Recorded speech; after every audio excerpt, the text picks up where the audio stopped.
विभाग ने नकली शराब बनाने के आरोप में 2 लोगों को गिरफ्तार किया है। ये दोनों शख्स पहले विदेशी शराब की खाली बोतलें खरीदकर उसमें सस्ती शराब डाल देते थे और फिर महंगे दामों में बेच दिया करते थे। एक्साइज विभाग ने इन दोनों के पास से लाखों रुपए की विदेशी शराब भी बरामद की है और इस जांच में जुट गई है कि किन लोगों को ये नकली शराब बेची जाती थी। मालूमात से मिला थी कि कोई लोग स्कॉच का रीबॉटलिंग करते हैं कि उसके मुताबिक मेरे ऑफिसर और जवान लोग कोई वॉच पे थे, तो हम लोग वर्चा माला अवस्थी स्टेट वालभट रोड गोरेगांव ईस्ट में ये 2 आदमी को हमने पकड़ा है। उनका नाम है भरत धनजी बोवारिया, उसका उम्र है 28 ईयर्स, हरीश प्रभु मकवाना, उसका उम्र है 19 साल। तो ये लोग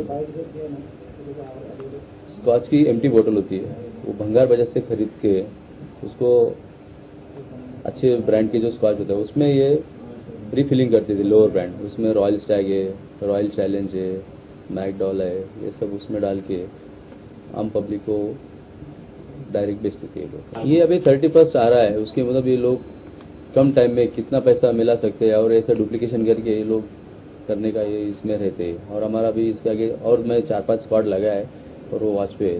तो अभी मेरे पास गोरेगांव से दहीसर तक पूरा एरिया है।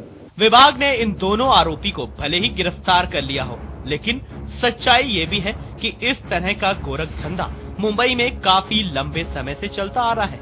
बस इन दोनों के गिरफ्तार होने से इस धंधे पर नकेल कसने वाली नहीं है।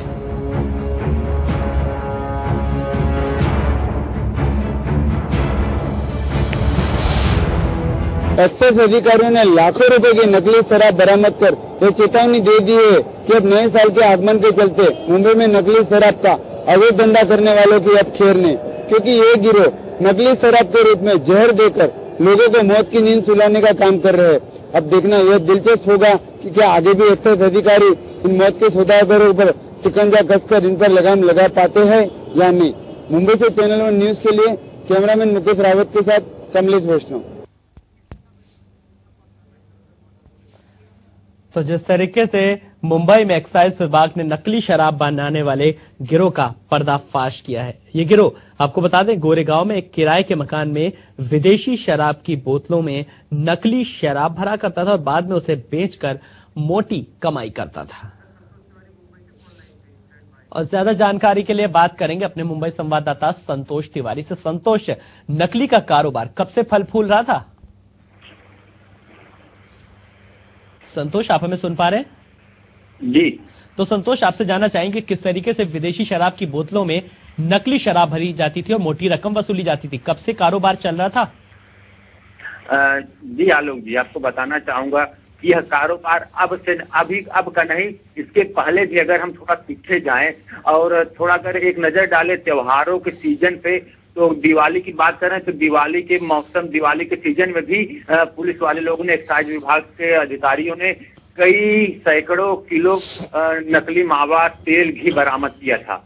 और अब जैसे नया साल आ रहा है तो इसी के अवसर पर ये जिस तरह से नकली शराब जब्त की गई है, उससे कहीं न कहीं यह कयास लग जा सकते हैं कि एक बार फिर से नकली शराब बनाने वाले गिरोह सक्रिय हो गए हैं। और अगर हम इनकी बात करें तो ये जो 2 आदमी है, पहले का नाम भरत धना जी है 28 साल का, दूसरे का नाम हरीश प्रभु है।